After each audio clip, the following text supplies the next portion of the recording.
നമസ്കാരം, സ്കോർ അക്കാഡമിയിലേക്ക് സ്വാഗതം. നമ്മൾ ഇന്ന് പുതിയൊരു ടോപ്പിക്കിന്റെ RWF സെഷൻ ആയിട്ട് വന്നിട്ടുള്ളത്.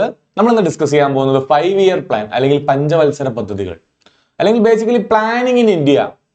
എന്താണ് ഇന്ത്യയിലെ എക്കണോമിക് പ്ലാനിങ് എന്നതിനെ പറ്റിയിട്ടുള്ള ടോപ്പിക്. എക്കണോമിക്സ് ഉള്ള ഒരു ടോപ്പിക്കാണ്.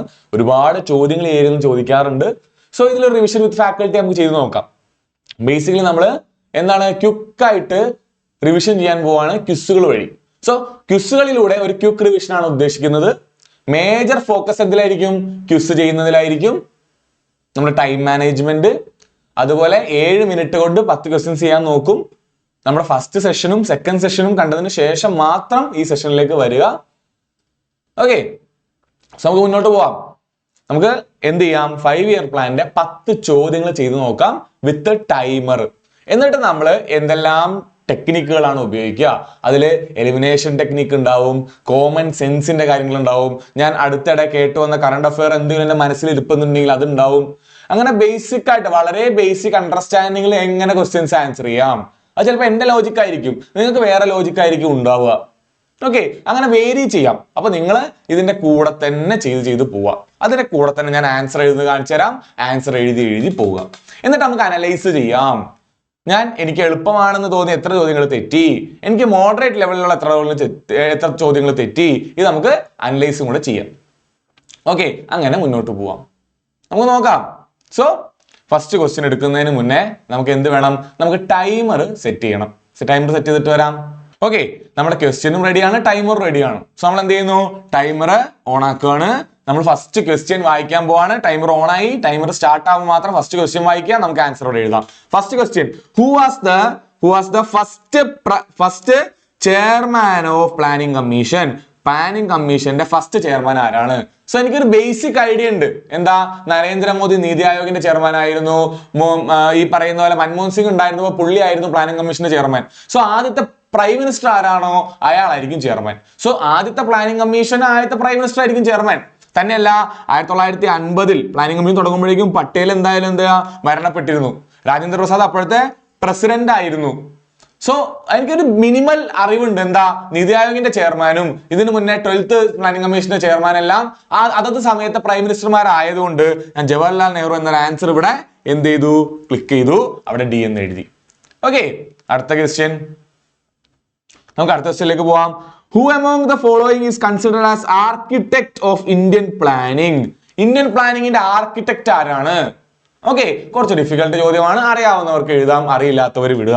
വിശ്വേശ്വരയ്യാണോ? പുള്ളിയും ഈ പറയുന്ന പോലെ ഒരു പ്ലാനിങ്ങിൽ ഒരുപാട് കോൺട്രിബ്യൂട്ട് ചെയ്ത ആളാണ്.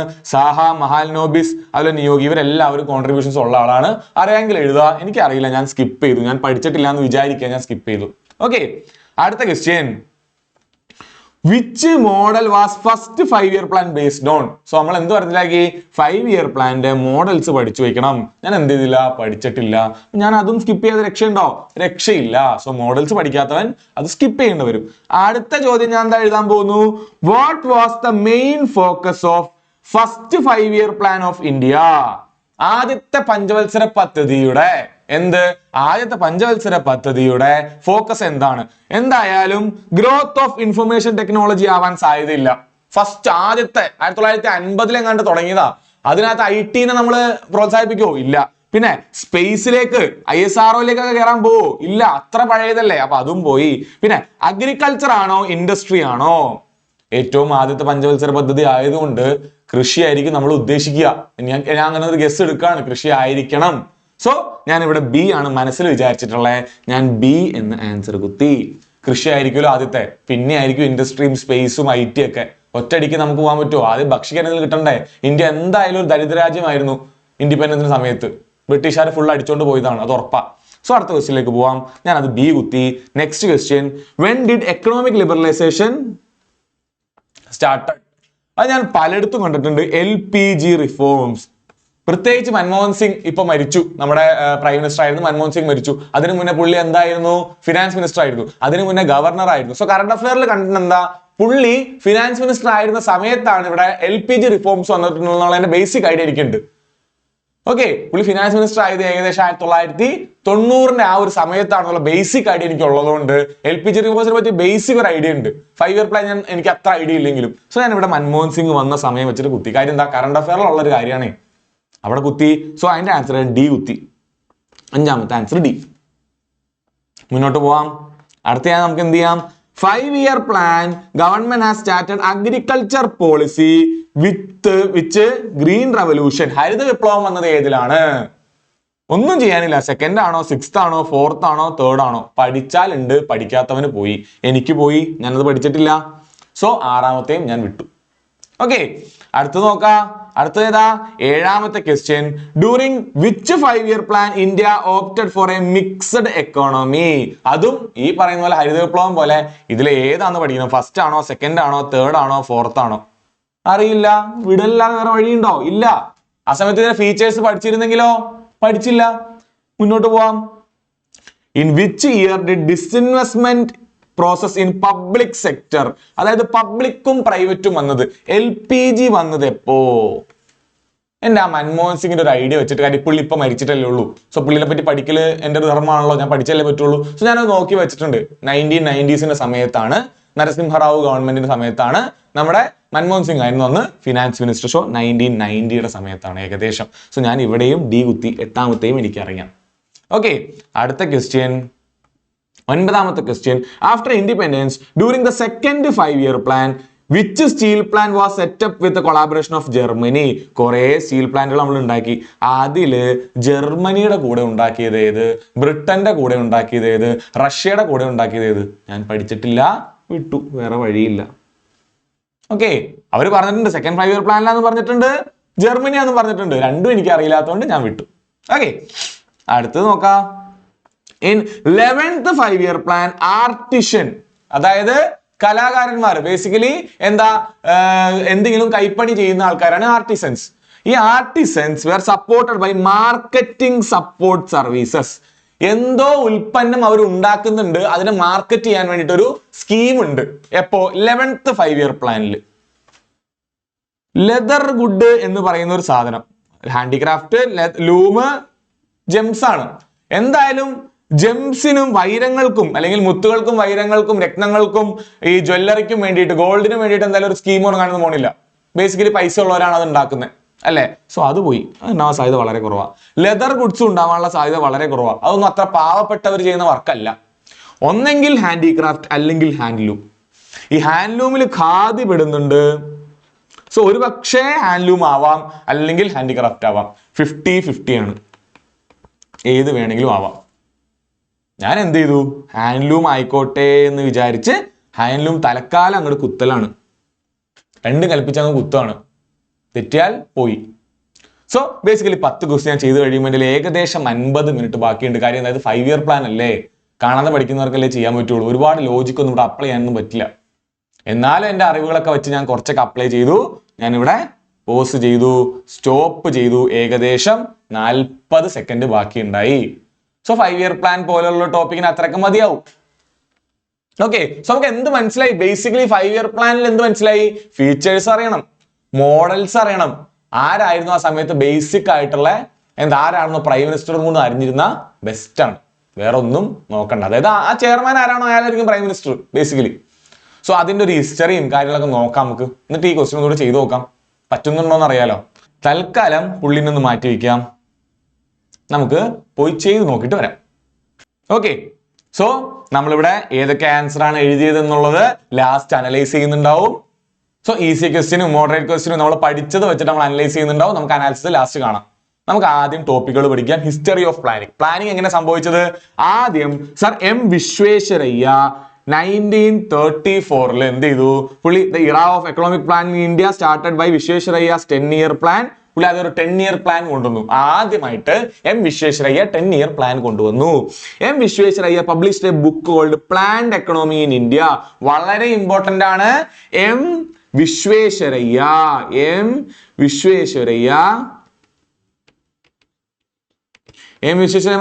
ബുക്കിന്റെ പേരെന്താ? Planned economy in India 1934. അതുകൊണ്ട് തന്നെ പുള്ളി എന്ത് ചെയ്യുന്നു? Father of planning in India എന്ന് വിളിക്കുന്നു. എന്താ വിളിക്കുന്നത്? Father of planning in India.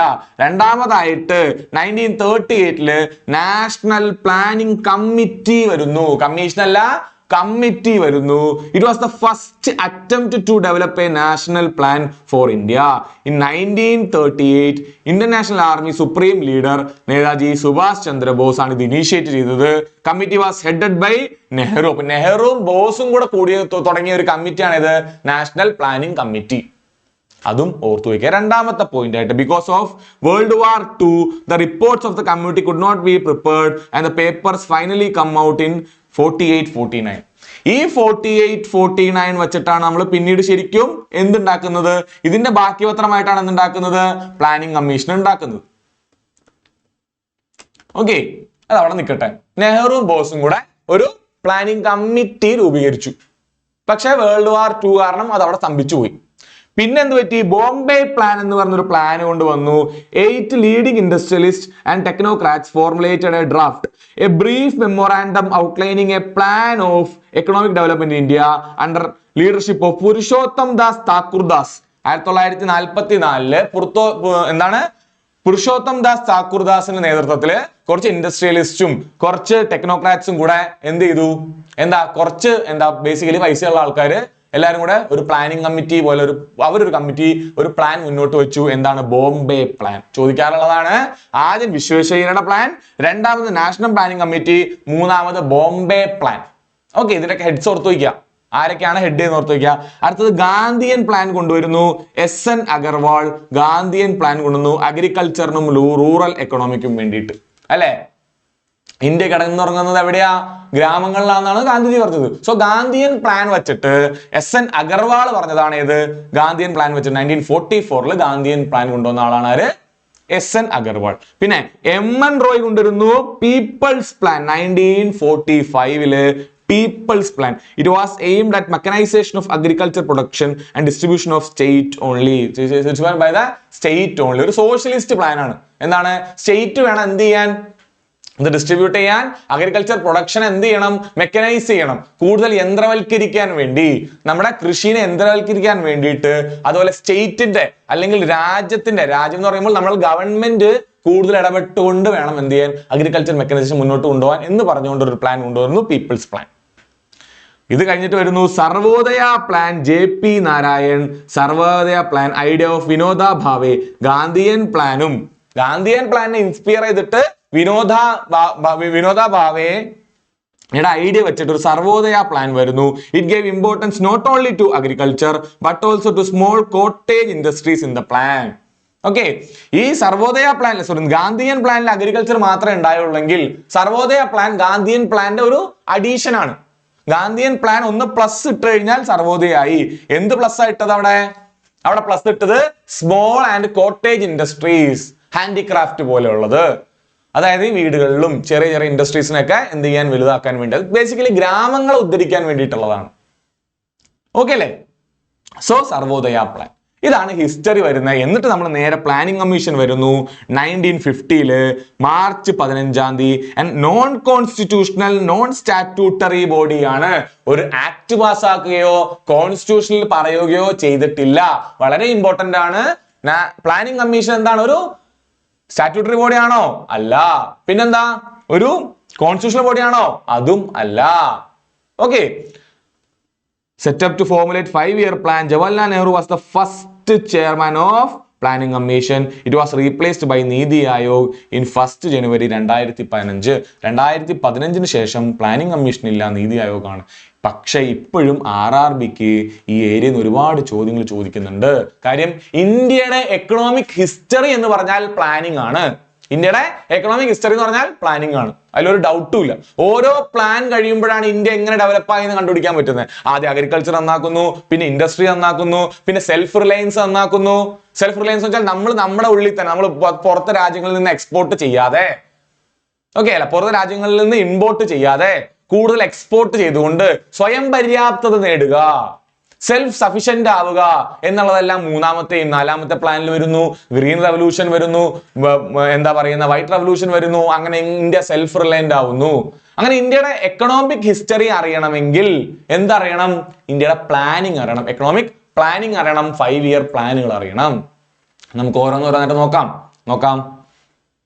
So നമ്മൾ വിശ്വേശ്വരയ്യയുടെ കാര്യം പറയുന്നു, The era of economic planning in India start with Vishwesvarayya's എന്താ പറയാ 10-year plan. Father of planning in India എന്നാണ് വിശ്വേശ്വരയ്യ എന്ന് വിളിക്കുക. പിന്നെ വരുന്നു ഏത്?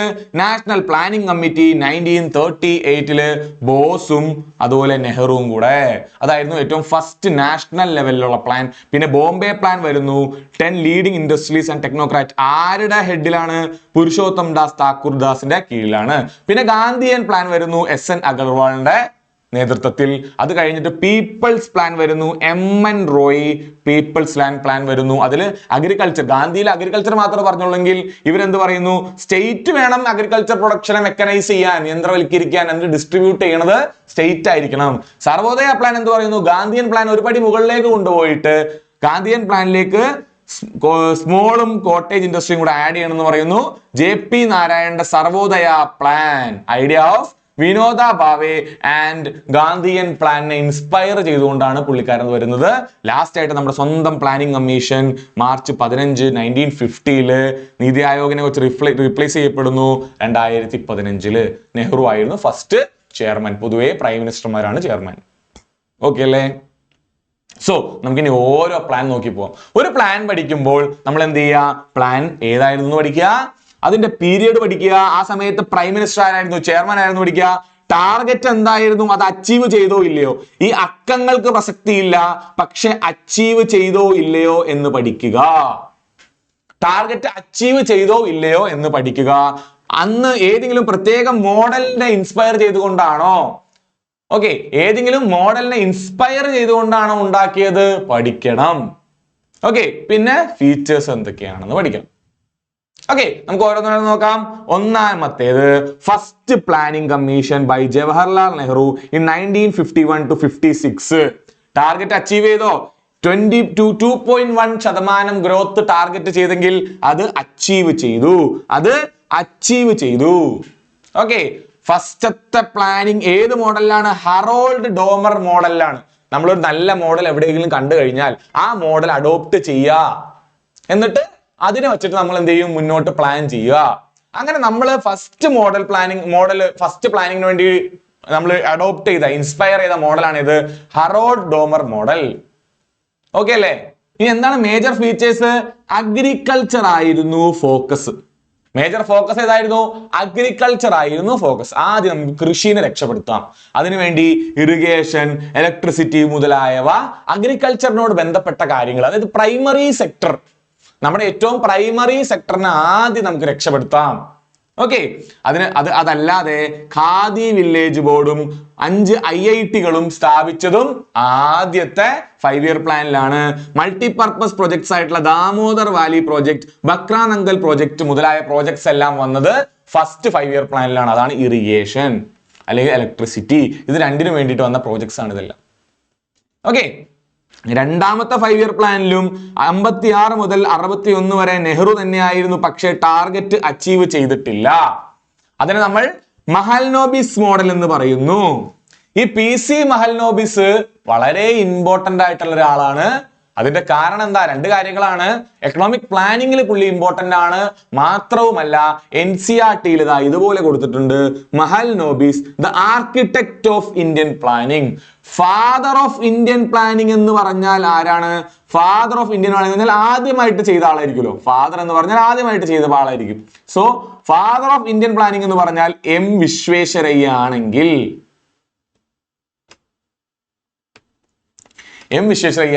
Architect of Indian planning PC Mahalanobis ആണ്.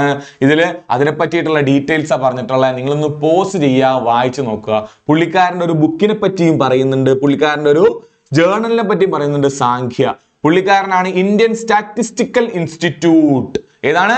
ഇന്ത്യൻ സ്റ്റാറ്റിസ്റ്റിക്കൽ ഇൻസ്റ്റിറ്റ്യൂട്ട് ഉണ്ടാക്കിയത്, എസ്റ്റാബ്ലിഷ് ചെയ്ത് മഹൽനോബിസ് ആണ്.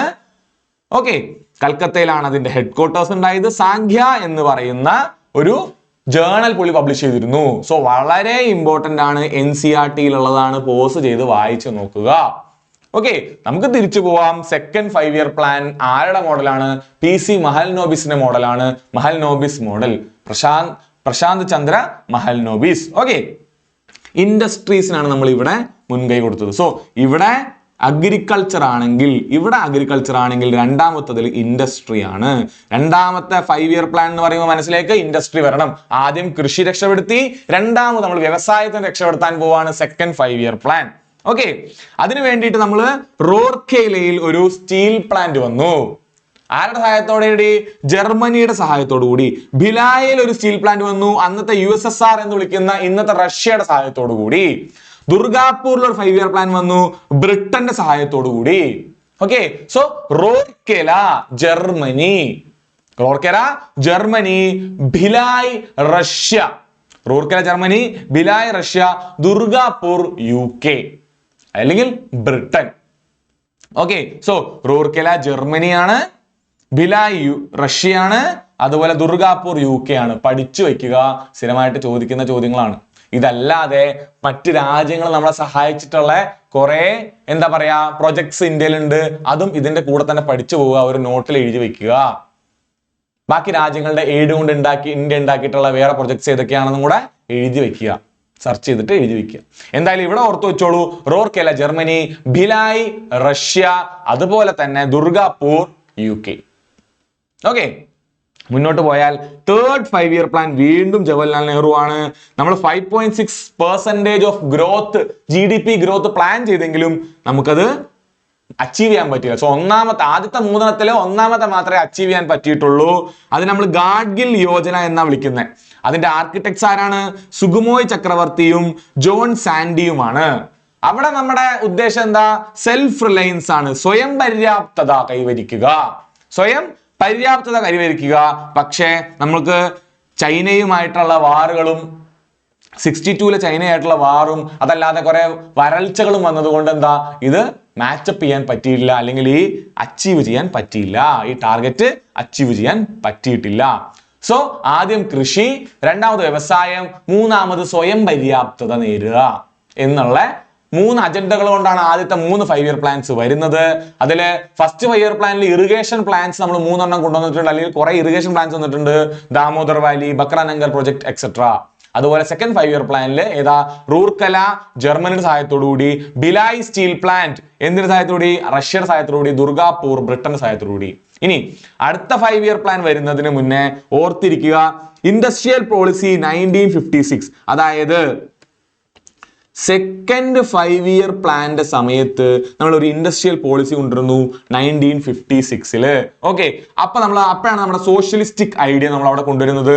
അല്ലെങ്കിൽ എന്താ, മിക്സഡ് എക്കണോമി എന്ന കൺസെപ്റ്റ് ആദ്യമായിട്ട്, ഓക്കെ, ആദ്യമായിട്ട് മിക്സഡ് എക്കണോമി എന്ന കൺസെപ്റ്റ് ഇന്ത്യയിൽ കൊണ്ടുവരുന്നതാണ് എന്ത്? IPR 1956 അല്ലെങ്കിൽ ഇൻഡസ്ട്രിയൽ പോളിസി റെഗുലേഷൻസ് ഏത്? 1956. ഓക്കെ, അതിലെന്താ വരുന്ന? മിക്സഡ് എക്കണോമിയുടെ കൺസെപ്റ്റ് വരുന്നു. അതായത് പ്രൈവറ്റ് സെക്ടറും പബ്ലിക് സെക്ടറും ഒരുമിച്ച് പോകുന്ന ഒരു സോഷ്യലിസ്റ്റിക് ആയിട്ടുള്ള കുറച്ച് ചായവുള്ള എക്കണോമിയെ പറ്റി പറയുന്നത് എപ്പോഴാണ്? 1956 ആദ്യമായിട്ട് പറയുന്നത്. ഒരു ചോദ്യം വന്നാൽ അതിന്റെ ഉത്തരം സെക്കൻഡ് 5 ഇയർ പ്ലാന്റെ സമയത്താണ്, അല്ലെ? ഫസ്റ്റ് 5 ഇയർ പ്ലാൻ അല്ലല്ലോ, സെക്കൻഡ് 5 ഇയർ പ്ലാന്റെ സമയത്താണ്. ഓക്കെ, അടുത്ത നോക്കാം. പിന്നീട് 2-3 കൊല്ലത്തോളം ഉണ്ടായിരുന്നത് പ്ലാൻ ഹോളിഡേയ്സ് ആണ്. കാര്യം എന്താ? വാറുകൾ കൊണ്ടും ഡ്രൗട്ടുകൾ കൊണ്ടും ആനുവൽ പ്ലാൻസ് ആണ് ഉണ്ടായത്. ഓക്കെ, അവിടെ നമുക്ക് ഇന്ത്യൻ വാല്യൂ ഡീവാല്യൂ ചെയ്യേണ്ട വന്നു. എക്സ്പോർട്സ് കൂട്ടാൻ വേണ്ടിയിട്ട് ഇന്ത്യൻ റുപ്പീനെ ഡീവാല്യൂ ചെയ്യേണ്ട വന്നു. അതവിടെ നിൽക്കട്ടെ. ഈ ഏരിയയിലുള്ളത് തൽക്കാലം വിട്ടേക്കുക, ചോദ്യം ചോദിക്കാറില്ല. ആനുവൽ പ്ലാൻസ് ആണ് വന്നത് ആ കൊല്ലങ്ങൾക്ക് വേണ്ടി. കാര്യം എന്താ? അപ്പോ കുറച്ച് യുദ്ധങ്ങൾ ഉണ്ടായി, ഇന്ത്യ ചൈന വാർ എല്ലാം ഉണ്ടായിരുന്ന സമയം ആയതുകൊണ്ട് എന്ത് ചെയ്തില്ല, ആ സമയത്ത് എന്ത് ചെയ്യാൻ പറ്റിയില്ല, 5 ഇയർ പ്ലാൻ വന്നില്ല. പിന്നീട് ഫോർത്ത് 5 ഇയർ പ്ലാൻ വരുന്നത് ഇന്ദിരാഗാന്ധിയുടെ സമയത്താണ്. അതിലും നമുക്ക് എന്ത് ചെയ്യാൻ പറ്റിയിട്ടില്ല, അച്ചീവ് ചെയ്യാൻ പറ്റിയിട്ടില്ല. അന്നത്തെ ആർക്കിടെക്ട് അശോക് രുദ്ര മേനോൻ ആയിരുന്നു. Focused on growth and stability. Nationalisation of 14 major ബാങ്കുകൾ നടന്നതും ഇമ്പോർട്ടന്റ് ആണ്. ഇന്ദിരാഗാന്ധിയുടെ ആദ്യത്തെ 5 ഇയർ പ്ലാൻ, അതായത് 4ാമത്തെ 5 ഇയർ പ്ലാനിലാണ് എന്ന് വന്നത് 14 ബാങ്കുകളെ നാഷണലൈസ് ചെയ്തത്. 5ാമത്തെ 5 ഇയർ പ്ലാൻ വീണ്ടും ഇന്ദിരാഗാന്ധി ആവുന്നു. അതിൽ ടാർഗറ്റ് മീറ്റ് ചെയ്യുന്നു. DP ധാർ ആയിരുന്നു അതിന്റെ ആർക്കിടെക്ട്. അതെന്ത് ചെയ്യുന്നു? പോവർട്ടി അലിവേഷൻ എംപ്ലോയ്മെന്റ്, അതുപോലെ നാഷണൽ ഹൈവേ സിസ്റ്റം കൊണ്ടുവന്നതിനകത്താണ് 20 പോയിന്റ് പ്രോഗ്രാം വന്നതും ഈ പ്ലാനിലാണ്. 20 പോയിന്റ് പ്രോഗ്രാം വന്നതും ഏത് പ്ലാനിലാണ്? 5th 5 year പ്ലാനിലാണ്. സോ അഞ്ചാമത്തെ 5 ഇയർ പ്ലാൻ വരുന്നു 20 പോയിന്റ് പ്രോഗ്രാം ഉൾപ്പെടുത്തിക്കൊണ്ട്. അതായത് സോഷ്യൽ ജസ്റ്റിസ്, ഫുഡ് സെക്യൂരിറ്റി, അതുപോലെ പോവർട്ടി അലിവേഷൻ, അല്ലെങ്കിൽ എന്താ പറയാ ബേസിക്കലി ഗരീബി ഹട്ടാവോ എല്ലാം മുൻനിർത്തിക്കൊണ്ടാണ് ഈ 20 പോയിന്റ് പ്രോഗ്രാം വരുന്നത്. സോ ബേസിക്കലി അഞ്ചാമത്തെ 5 ഇയർ പ്ലാൻ ഇന്ദിരാഗാന്ധി കൊണ്ടുവരുന്നത് എന്തെല്ലാം കൊണ്ടാണ്? പോവർട്ടി അലിവേഷനും സോഷ്യൽ ജസ്റ്റിസ് കൊണ്ടുവരാനും ഫുഡ് സെക്യൂരിറ്റി എല്ലാം മുൻനിർത്തിക്കൊണ്ടാണ് വരുന്നത്. അപ്പോൾ ഒരുപാട് ഒബ്ജക്റ്റീവുകൾ 5th 5 ഇയർ പ്ലാൻ ഉണ്ട്. നാഷണൽ ഹൈവേയും അതിലാണ് വരുന്നത്. ടാർഗറ്റ് അച്ചീവ് ചെയ്യാൻ പറ്റി. സോ ആ പ്ലാൻ ഹോളിഡേ വരാനുള്ള കാരണം എന്താ?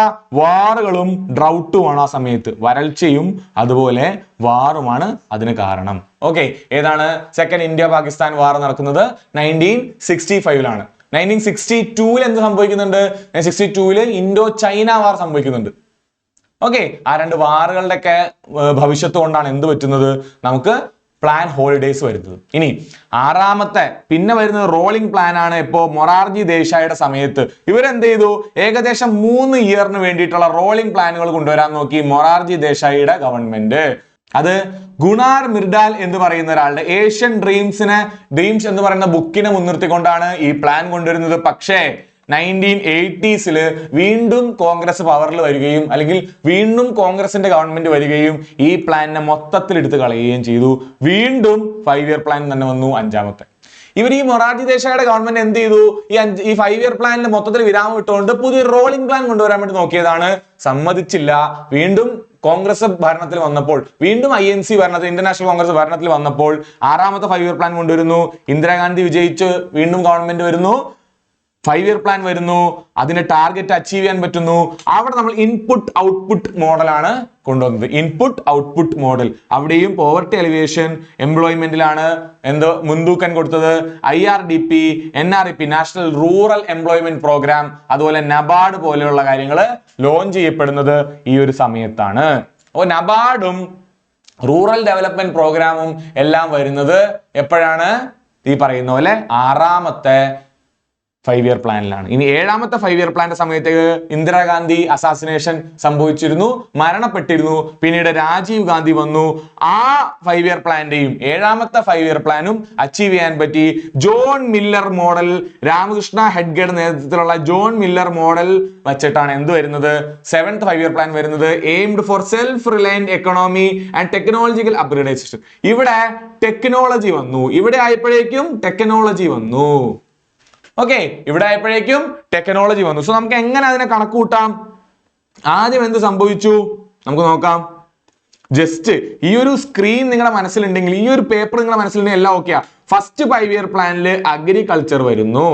സെക്കൻഡ് 5 ഇയർ പ്ലാനിൽ എന്താ? ഇൻഡസ്ട്രി വരുന്നു. തേർഡ് 5 ഇയർ പ്ലാനിലായപ്പോഴത്തേക്ക് നെഹ്റുവിന് തോന്നി അഗ്രികൾച്ചർ ഇൻഡസ്ട്രി മാത്രം ഉണ്ടായിട്ട് കാര്യമുണ്ടോ? നമുക്ക് സ്വയം പര്യാപ്തത നേടണം. സെൽഫ് റിലയന്റ് ആവണം. ഈ സെൽഫ് റിലയന്റ് ആവണമെങ്കിൽ അഗ്രികൾച്ചറിനെയും ഇൻഡസ്ട്രീനെയും ഒരുമിച്ച് കൊണ്ടുവരണം. അതിന് ഗ്രീൻ റെവല്യൂഷൻ പോലെയുള്ള ഒരു റെവല്യൂഷൻ തന്നെ വേണ്ട വരും. അതിന് പുതിയ മെഷീൻസ് കൊണ്ടുവരണം. ഹൈബ്രിഡ് വെറൈറ്റീസ് ഉള്ള, ഹൈ ഈൽഡിങ് വെറൈറ്റീസ് ആയിട്ടുള്ള വിത്തുകൾ കിട്ടണം. സോ ഗ്രീൻ റെവല്യൂഷൻ വരുന്നു. ഓക്കെ, നാലാമത്തെ 5 ഇയർ പ്ലാനിൽ ഗ്രീൻ റെവല്യൂഷൻ വരുന്നു. ഇനി അഞ്ചാമത്തെയും ആറാമത്തെയും 5 ഇയർ പ്ലാനിൽ എന്താ മേജർ ആയിട്ട് പറയുന്നത്? Poverty alleviation. ഓക്കെ, നമ്മുടെ പോവർട്ടിനെ കുറയ്ക്കാൻ നോക്കുക. പിന്നെ എംപ്ലോയ്മെന്റ് കൂട്ടുക. ആ ഒരു ലെവലിലേക്ക് എത്തുന്നു. ഏഴാമത്തെ 5 ഇയർ പ്ലാൻ ആയപ്പോഴത്തേക്കും ആര് വന്നു? രാജീവ് ഗാന്ധി വരുന്നു. ഈ 3 5 ഇയർ പ്ലാനിന് ഇന്ദിരാഗാന്ധി ആണെങ്കിൽ, ഈ 3 5 ഇയർ പ്ലാനിന് ജവഹർലാൽ നെഹ്റു ആണെങ്കിൽ, ഏഴാമത്തെ 5 ഇയർ പ്ലാൻ ആവുമ്പോൾ രാജീവ് ഗാന്ധി വരുന്നു. രാജീവ് ഗാന്ധി എന്ത് പറയുന്നു? ടെക്നോളജിയാ കേട്ടല്ലേ? ടെക്നോളജിക്ക് മുൻതൂക്കം കൊടുത്തുകൊണ്ട് ടെക്നോളജി വഴി സെൽഫ് റിലയൻസ് കൊണ്ടുവരാൻ വേണ്ടിയിട്ട് ഏഴാമത്തെ 5 ഇയർ പ്ലാനിൽ നോക്കുന്നു. ഈ രീതിയിൽ ഒരു മൈൻഡ് മാപ്പ് ഉണ്ടാക്കി വെക്കുക. പിന്നെ ഒരിക്കലും മറക്കില്ല. ഈ ഓർഡറിലാണ് സംഭവിച്ചിട്ടുള്ളതെന്ന് ഓർത്തു വെക്കുക. നമുക്ക് ലാസ്റ്റ് ഒന്നുകൂടെ പറയാം. ഓക്കെ, സോ ഏഴാമത്തെ 5 ഇയർ പ്ലാനിൽ രാജീവ് ഗാന്ധി വരുന്നു. അതുപോലെ ടെക്നോളജി കൊണ്ടുവരുന്നു. അതിന്റെ ഇടയിൽ ഒരു റോളിംഗ് പ്ലാൻ ഉണ്ട് കേട്ടോ. അപ്പൊ 1990 അപ്പോഴേക്കും ഇന്ത്യ എന്ത് പറ്റുന്നു? ഒരു BOP ക്രൈസിസിൽ വരുന്നു. ബാലൻസ് ഓഫ് പേയ്മെന്റ് ക്രൈസിസിൽ വരുന്നു. ഇന്ത്യക്ക് പുറത്തുനിന്ന് എണ്ണ വാങ്ങിക്കണം, പുറത്തുനിന്ന് ഒരുപാട് സാധനങ്ങൾ വാങ്ങിക്കാൻ. ഇന്ത്യയുടെ പുറത്തുനിന്ന്, ഇന്ത്യ അല്ലാത്ത ബാക്കി രാജ്യങ്ങളിൽ നിന്ന് ഒരുപാട് സാധനങ്ങൾ ഇമ്പോർട്ട് ചെയ്യാനുണ്ട്. ഇന്ത്യയുടെ കയ്യിൽ അതിന് വേണ്ട ഡോളർ ഇല്ല. ബാലൻസ് ഓഫ് പേയ്മെന്റ് ക്രൈസിസ് സംഭവിക്കുന്നു ഇന്ത്യക്ക് 1990s. അപ്പൊ ഇന്ത്യ സ്വാഭാവികമായിട്ടും അടുത്ത ഗവൺമെന്റ് വരുമ്പോൾ PV നരസിംഹറാവു പ്രൈം മിനിസ്റ്റർ ആയിട്ടുള്ള ഗവൺമെന്റ് വരുന്നു. 1991 BOP ക്രൈസിസ്. ഓക്കെ, ഇതിന്റെ ഫിനാൻസ് മിനിസ്റ്റർ ആരാണ്? ഇതിന്റെ ഫിനാൻസ് മിനിസ്റ്റർ ആണ് നമ്മുടെ മൻമോഹൻ സിംഗ്. അതിനു മുന്നേ ഗവർണർ ആയിരുന്ന, അതിനു മുന്നേ ചീഫ് എക്കണോമിക് അഡ്വൈസർ ആയിരുന്ന, RBI ഗവർണർ ആയിരുന്ന, പിന്നീട് ഫൈനാൻസ് മിനിസ്റ്റർ ആവുകയും പിന്നീട് UPA 1-2 ടേമില് പ്രൈം മിനിസ്റ്റർ ആവുകയും ചെയ്ത നമ്മുടെ മൻമോഹൻ സിംഗ് ഫിനാൻസ് മിനിസ്റ്റർ ആയിരുന്ന ഈ ഒരു കാലയളവിലാണ് എന്ത് സംഭവിക്കുന്നത്? ഇന്ത്യയിൽ BOP ക്രൈസിസ് വരുന്നു, ബാലൻസ് ഓഫ് പേയ്മെന്റ് ക്രൈസിസ് വരുന്നു. അതായത് ഇന്ത്യ ഇമ്പോർട്ട് ചെയ്യുന്ന ക്രൂഡ് ഓയില് അതുപോലെയുള്ള സാധനങ്ങൾ, ഇന്ത്യക്ക് അവശ്യ സാധനങ്ങൾ വാങ്ങിക്കാനുള്ള ഡോളർ ഇന്ത്യയുടെ കയ്യിൽ ഇല്ലാതെയാവുന്നു. ഇന്ത്യയുടെ ബാലൻസ് ഓഫ് പേയ്മെന്റ് ക്രൈസിസ് വരുന്നു. അങ്ങനെ വരുമ്പോൾ ഇന്ത്യനെ അതിൽ നിന്ന് പിടിച്ചു കയറ്റാൻ വേണ്ടിയിട്ട് ഇന്ത്യ എന്ത് ചെയ്യുന്നു? ന്യൂ എക്കണോമിക് പോളിസി ലോഞ്ച് ചെയ്യുന്നു. 1991 ന്യൂ എക്കണോമിക് പോളിസി. സോ അതിന്റെ ഭാഗമായിട്ടുള്ള 8th 5-year പ്ലാനില് നമ്മൾ പുതിയ 3 അക്ഷരങ്ങൾ പഠിക്കുന്നു. LPG reforms, liberalisation, privatisation, globalisation. ഇവിടെ എക്കണോമിക് ലിബറലൈസേഷൻ വരുന്നു, സ്വകാര്യവൽക്കരണം വരുന്നു, അതുപോലെ ആഗോളവൽക്കരണം വരുന്നു. കൊക്കക്കോള, സുസുക്കി പോലെയുള്ള MNCs, മൾട്ടിനാഷണൽ കമ്പനികൾ, മറ്റ് രാജ്യങ്ങളിലെ കമ്പനികൾ ഇന്ത്യയിൽ കൂടുതൽ ഇൻവെസ്റ്റ് ചെയ്യാൻ വരുന്നു. സോ ഇവിടെ പ്രൈവറ്റൈസേഷൻ വരുന്നു, സ്വകാര്യവൽക്കരണം വരുന്നു. അതായത് പബ്ലിക് മാത്രം കൈയേറിക്കൊണ്ടിരിക്കുന്ന അല്ലെങ്കിൽ പബ്ലിക് എന്റർപ്രൈസസ് മാത്രം ഉണ്ടായ, ഗവൺമെന്റ് സംരംഭങ്ങൾ മാത്രം ഉണ്ടായ സ്ഥലത്ത് പ്രൈവറ്റിന് കൂടുതൽ നിക്ഷേപിക്കാനുള്ള റൂൾസ് ദയവ് ചെയ്ത് കൊടുക്കുന്നു. ഓക്കെ, അയഞ്ഞു കൊടുക്കുന്നു. അതാണ് സംഭവിക്കുന്നത്. LPG റിഫോംസ് 1991 വരുന്നു. നരസിംഹറാവുവിന്റെ ക്യാബിനറ്റില് മൻമോഹൻ സിംഗ് ഫിനാൻസ് മിനിസ്റ്റർ ആയിരിക്കുന്ന സമയത്ത് എന്ത് ചെയ്യുന്നു? ടാർഗറ്റ് അച്ചീവ് ചെയ്യുന്നു. LPG റിഫോംസ് വരുന്നു, ന്യൂ എക്കണോമിക് പോളിസി വരുന്നു, അതുപോലെ PM Rozgar Yojana, employment scheme വരുന്നു, റോസ്ഗാർ യോജന വരുന്നു, അതുപോലെ മിഡ് ഡേ മീൽ സ്കീം.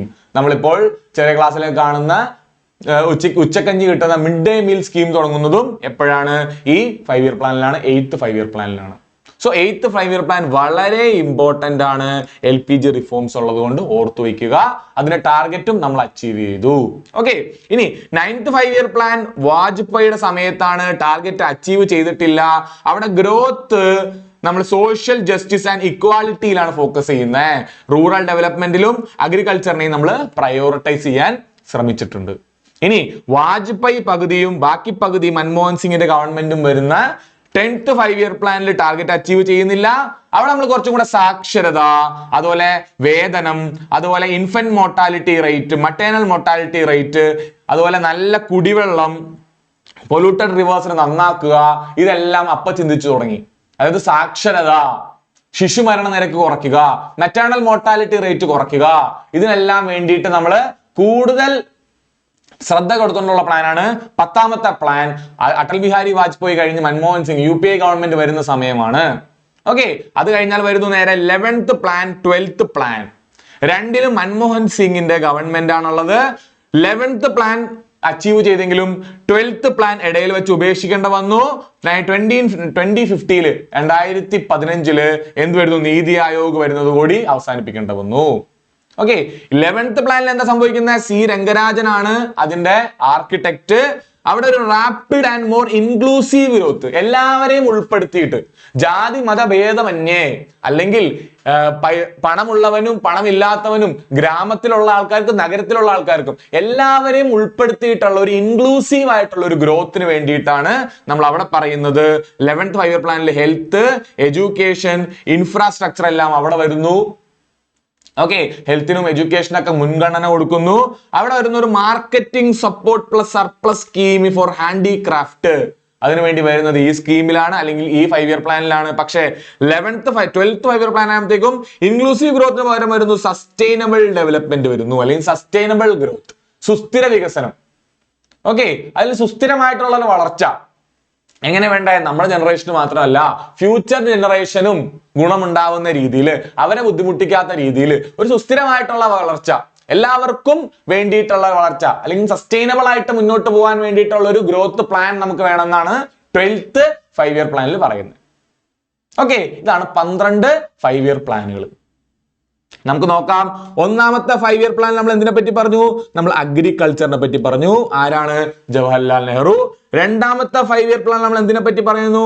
നമ്മൾ ഇൻഡസ്ട്രീനെ പറ്റി പറയുന്നു. ആരാണ് അതിന്റെയും ആള്? അതും ജവഹർലാൽ നെഹ്റുവിന്റെ സമയത്താണ്. ഓക്കെ, ഇത് ഹറോൾഡ് ഡോമർ മോഡൽ വരുന്നു. രണ്ടാമത്തേല് മഹൽനോബിസ് മോഡൽ വരുന്നു. മൂന്നാമത്തത് സെൽഫ് റിലയൻസിനെ മുൻനിർത്തിക്കൊണ്ട് വരുന്നത് ഗാഡ്ഗിൽ യോജനയാണ്. ഇതാണ് ഗാഡ്ഗിൽ യോജന. ഓക്കെ, അതും ആരുടെ സമയത്ത് തന്നെയാണ്? നെഹ്റുവിന്റെ സമയത്ത് തന്നെയാണ്. ഓക്കെ, ഈ രണ്ടാമത്തെ 5 ഇയർ പ്ലാനിലാണ് നമ്മളൊരു മിക്സഡ് എക്കണോമിയുടെ സ്വഭാവങ്ങൾ കാണിച്ചു തുടങ്ങിയത്. ഇൻഡസ്ട്രിയൽ പോളിസി വന്നതോടുകൂടി 1956.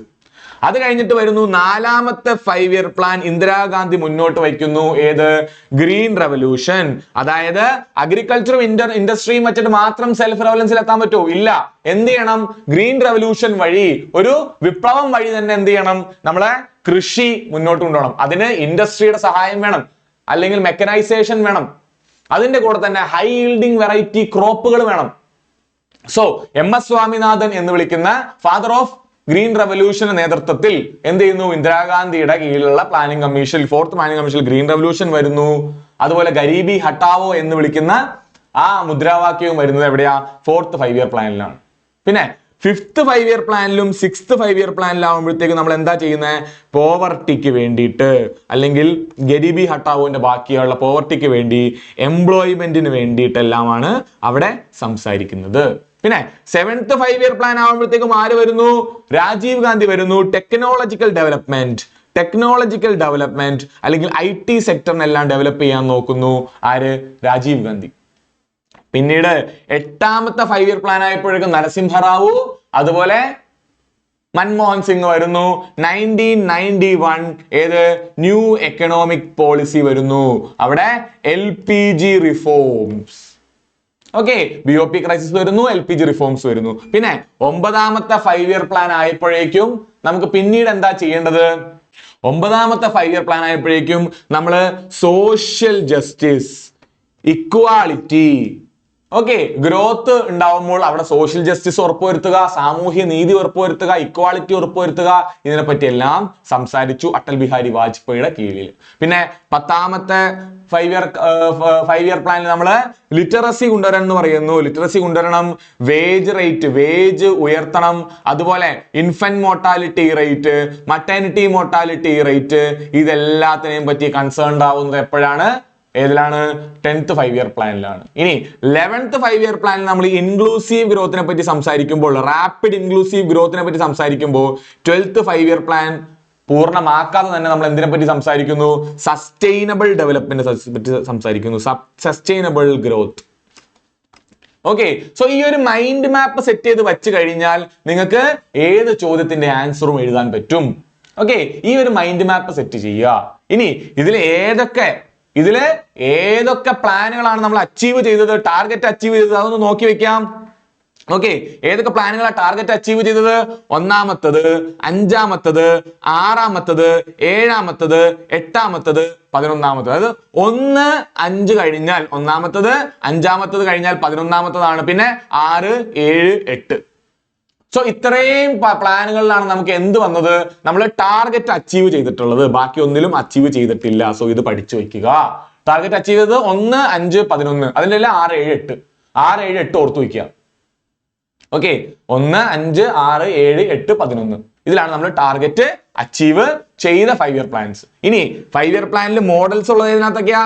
Harold Domar model first 5 year plan, PC Mahalanobis model second 5 year plan, third 5 year പ്ലാനിൽ ഗാഡ്ഗിൽ യോജന, 6th 5 ഇയർ പ്ലാനിൽ ഇൻപുട്ട് ഔട്ട്പുട്ട് മോഡൽ, അതുപോലെ 8th 5 ഇയർ പ്ലാനിൽ John Miller model.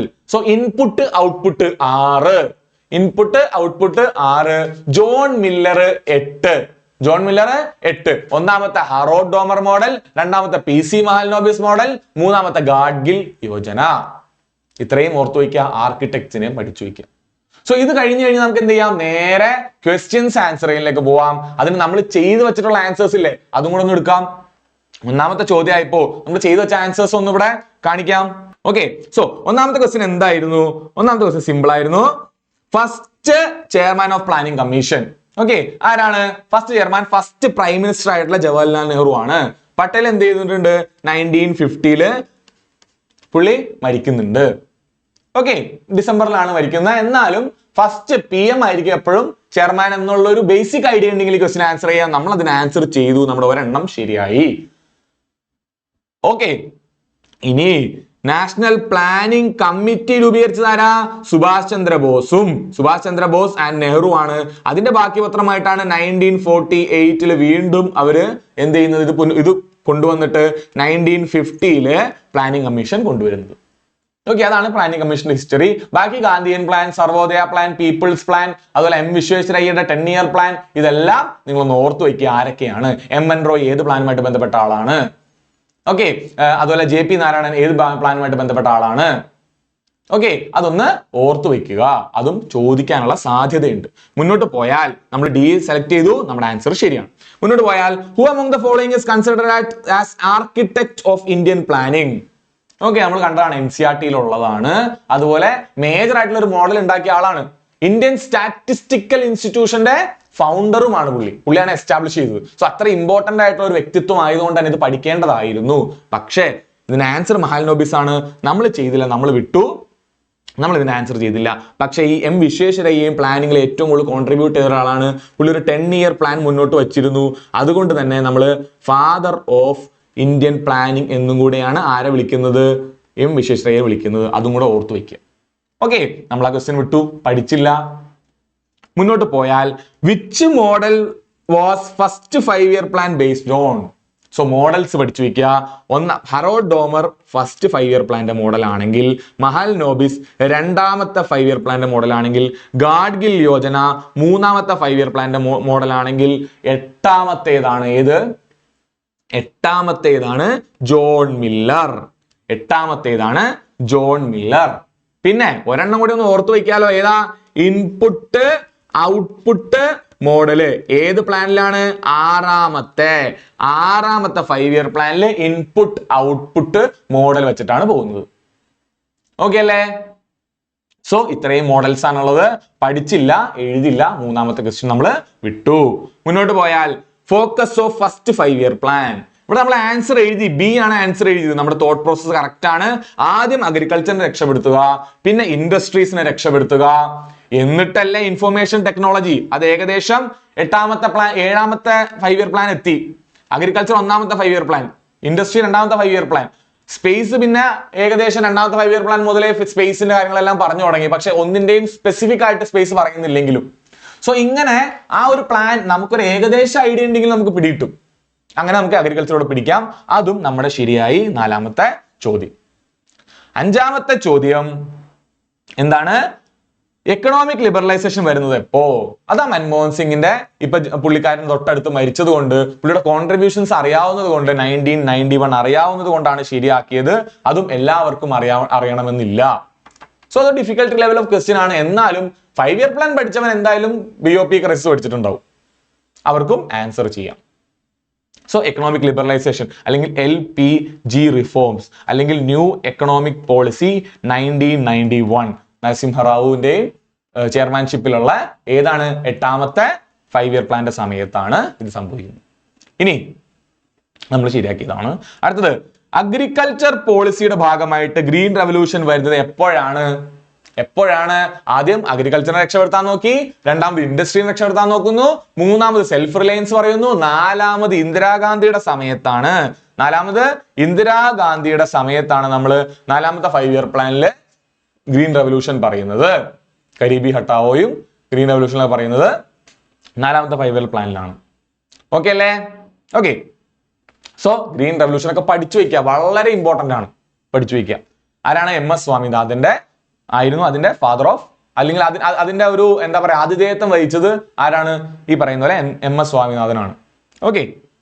So during the first 5-year plan India opt for mixed ഏത് 5-year പ്ലാനിലാണ്? First ഏത് 5-year പ്ലാനിലാണ് mixed economy കൊണ്ടുവന്നത്? നമുക്കറിയില്ല, നമ്മൾ വിട്ട ചോദ്യമാണ്. പക്ഷേ രണ്ടാമത്തെ 5-year പ്ലാനിലാണ് മിക്സഡ് എക്കണോമി കൊണ്ടുവന്നത്. പിന്നെ അത് എക്സ്റ്റെൻഡ് ചെയ്ത് പ്രൈവറ്റൈസേഷൻ കൊണ്ടുവരുന്നത് 8th 5-year പ്ലാനിലാണ്. ഓക്കെ, ഫസ്റ്റ് 5 ഇയർ പ്ലാനിലെ ഇൻഡസ്ട്രിയൽ പോളിസി 1956 സെക്കൻഡ് 5 ഇയർ പ്ലാനിലെ ഇൻഡസ്ട്രിയൽ പോളിസി 1956 എന്ത് വരുന്നത്? ഇത് വരുന്നത്. ഓക്കെ, മുന്നോട്ട് പോയാൽ in which year disinvestment process in public sector in India start? അതായത് ഇൻവെസ്റ്റ്മെന്റ് എന്ന് പറഞ്ഞാൽ എന്താ? ഇൻവെസ്റ്റ്മെന്റ് എന്ന് പറഞ്ഞു കഴിഞ്ഞാൽ നമ്മൾ എവിടെയെങ്കിലും കൊണ്ടുപോയി പൈസ ഇടുക അല്ലെങ്കിൽ വാങ്ങിക്കുക. ഡിസ്ഇൻവെസ്റ്റ്മെന്റ് എന്ന് പറഞ്ഞാലോ അത് വിൽക്കലാണ് അല്ലെങ്കിൽ പൈസ തിരിച്ചെടുക്കലാണ്. സോ പബ്ലിക് എന്റർപ്രൈസസിന്റെ PSUസിന്റെ അല്ലെങ്കിൽ ഗവൺമെന്റ് സംരംഭത്തിന്റെ ഡിസ്ഇൻവെസ്റ്റ്മെന്റ് ചെയ്താൽ വിൽക്കുകയാണ്. അതായത് പ്രൈവറ്റിന് കൂടുതൽ എന്ത് കൊടുക്കുന്നു? പ്രൈവറ്റ് ആൾക്കാർക്ക് കൂടുതൽ സംരംഭങ്ങൾ വാങ്ങിക്കാനുള്ള അവസരം കൊടുക്കുന്നു. അത് എപ്പോഴാ വന്നത്? 1990 വന്നത്. BOP ക്രൈസിസിന്റെ സമയത്താണ് വന്നത്. ഓക്കെ, സോ 1990 ആണോ 1991 ആണോ? അതാണ് ഇവിടുത്തെ ചോദ്യം. ഓക്കെ, ഇനി നിങ്ങൾ ഓർക്കുക, ഡിസ്ഇൻവെസ്റ്റ്മെന്റ് PSU വന്നത് എപ്പോ? ന്യൂ എക്കണോമിക് പോളിസി വന്നത് എപ്പോ? ഏതിലാണ്? 1990 അല്ല, 1991 ഈ ചോദ്യം അല്പം ടഫ് ആയിട്ടുള്ള ചോദ്യമാണ്, നമുക്കൊന്നും ചെയ്യാനില്ല. 1991 എന്ത് സംഭവിക്കുന്നത്? ന്യൂ എക്കണോമിക് പോളിസി വരുന്നത്. അതിനകത്താണ് ഡിസ്ഇൻവെസ്റ്റ്മെന്റ് ഓഫ് PSUs സംഭവിക്കുന്നത്. ഓക്കെ, സോ 1990 കട്ട് ചെയ്ത് കളയാ, 1991 എഴുതുക. കുറച്ച് ടഫ് ആയിട്ടുള്ള ക്വസ്റ്റ്യൻ ആണ്, എന്നാലും ആൻസർ ചെയ്യാം. പഠിച്ചിട്ടുണ്ടെങ്കിൽ ആൻസർ ചെയ്യാം. ഓക്കെ, മുന്നോട്ട് പോവാം. സോ ഇതിന്റെ ആൻസർ A ആണ്. നമ്മൾ ആൻസർ ചെയ്ത് എന്താ? 1990 അല്ലേ? സോ നമ്മുടെ ക്വസ്റ്റ്യൻ എന്ത് ചെയ്തു? ഇവിടെ തെറ്റിപ്പോയി. സോ മര്യാദയ്ക്ക് പഠിച്ചാലേ 1991 ആണെന്ന് ഓർത്തിരിക്കുള്ളൂ. അത്രയും അടുത്തുള്ള ഓപ്ഷൻ ആണ്. സോ നമ്മുടെ ഒരു ഉത്തരം തെറ്റിപ്പോയി. അടുത്തത് എടുക്കാം. എത്ര? 9th question. 5 ഇയർ പ്ലാന്റെ സമയത്ത്, സെക്കൻഡ് 5 ഇയർ പ്ലാന്റെ സമയത്ത് ജർമ്മനി സെറ്റപ്പ് ചെയ്ത് എയ്ഡ് കൊടുത്ത് നമ്മളെ സഹായിച്ചത് ഏതിനു വേണ്ടിയിട്ടാ? റൂർക്കല ജർമ്മനി. നമ്മൾ പഠിച്ചു Rourkela Germany, Durgapur UK, Bhilai Russia. അതുപോലെ നിങ്ങൾ ഇതും കൂടെ പഠിക്കുക, ബൊക്കാറോയും റഷ്യയാണ് നമ്മളെ സഹായിച്ചത്. ഇങ്ങനെ മേജർ പ്രൊജക്ട്സും അവരെ സഹായിച്ചവരുടെ പേര് നിങ്ങൾ ലിസ്റ്റ് എഴുതി പഠിക്കണം. ചോദിക്കാൻ സാധ്യത ഉള്ള ഒരു ചോദ്യമാണ്. സോ ഇതും നമ്മൾ വിട്ട ചോദ്യമാണ്. ഇതും പഠിച്ചാൽ മാത്രമേ കിട്ടുള്ളൂ. മുന്നോട്ട് പോയാൽ അടുത്തത് marketing support and service scheme. നമ്മൾ വലിയ കാര്യത്തിൽ ഹാൻഡ്ലൂം കുത്തിയെങ്കിലും ഇതിന്റെ ആൻസർ ഹാൻഡിക്രാഫ്റ്റ് ആണ്. അതാണ് പറയുന്നത് 50-50 എടുക്കുന്നതിൽ എല്ലാം ശരിയാവണമെന്നില്ല. സോ ആ ക്വസ്റ്റ്യനും തെറ്റിപ്പോയി. സോ പഠിക്കാത്തോണ്ട് തന്നെ നമ്മുടെ 2 ക്വസ്റ്റ്യൻ തെറ്റി. സോ 10 മാർക്കിൽ നമുക്ക് 2 ക്വസ്റ്റ്യൻ തെറ്റിയിരിക്കുന്നു, 3 എണ്ണം ശരിയായി. 3 മാർക്ക് കിട്ടോ? ഇല്ല, 2 എണ്ണം തെറ്റിപ്പോയി. 0.33 പോയി. സോ നമുക്ക് എത്ര കിട്ടും? 2.3യുടെ അടുത്തായി നമുക്ക് മാർക്ക് കിട്ടത്തുള്ളൂ. നമുക്ക് 2.3യുടെ അടുത്ത് മാർക്ക് കിട്ടിയിട്ടുള്ളൂ. സോ 5 ഇയർ പ്ലാൻ പോലെ ഫാക്ച്വൽ ആയിട്ടുള്ള ഒരു സാധനം അരമണിക്കൂർ കൊണ്ട് പഠിച്ചു തീർക്കാവുന്നേ ഉള്ളൂ. പക്ഷെ പഠിച്ചു കഴിഞ്ഞാൽ ഇതിൽ ഏത് ചോദ്യവും ആൻസർ ചെയ്യാന്ന് മനസ്സിലായോ? പഠിക്കാത്ത നിങ്ങൾ കോമൺ സെൻസ് അപ്ലൈ ചെയ്തിട്ട് പഠിക്കാൻ പറ്റുന്ന ഒരു ടോപ്പിക് അല്ല. സോ എല്ലാ ടോപ്പിക്കിലും അത് പറ്റില്ല. ഇതൊരു ഫാക്ച്വൽ ടോപ്പിക് ആണെന്ന് മനസ്സിലാക്കി തരാൻ വേണ്ടിയിട്ടാണ് ഈ ടോപ്പിക് എടുത്തത്. പക്ഷേ ഈ അരമണിക്കൂർ കൊണ്ട് നിങ്ങൾ മൊത്തം പഠിച്ചു കഴിഞ്ഞില്ലേ? അത്രയേ ഉള്ളൂ. സോ നമുക്കിനി എന്ത് ചെയ്യണം? നമ്മുടെ ഈ പ്ലാൻ വെച്ചിട്ട് നമുക്ക് എന്ത് ചെയ്യണം? ഈസി, നിങ്ങൾക്ക് ഇതിനകത്ത് ഈസി ആയിട്ടുള്ളതെല്ലാം ഏതാണെന്ന് കുത്തുക, മോഡറേറ്റ് ഏതാണെന്ന് കുത്തുക, ഡിഫിക്കൽട്ട് ആയിട്ട്, ഫോർ എക്സാമ്പിൾ 8ാമത്തെ ക്വസ്റ്റ്യൻ വളരെ ഡിഫിക്കൽട്ട് ചോദ്യമായിരുന്നു അല്ലെ? 1990 1991 കൊടുത്തിട്ടുണ്ടായി.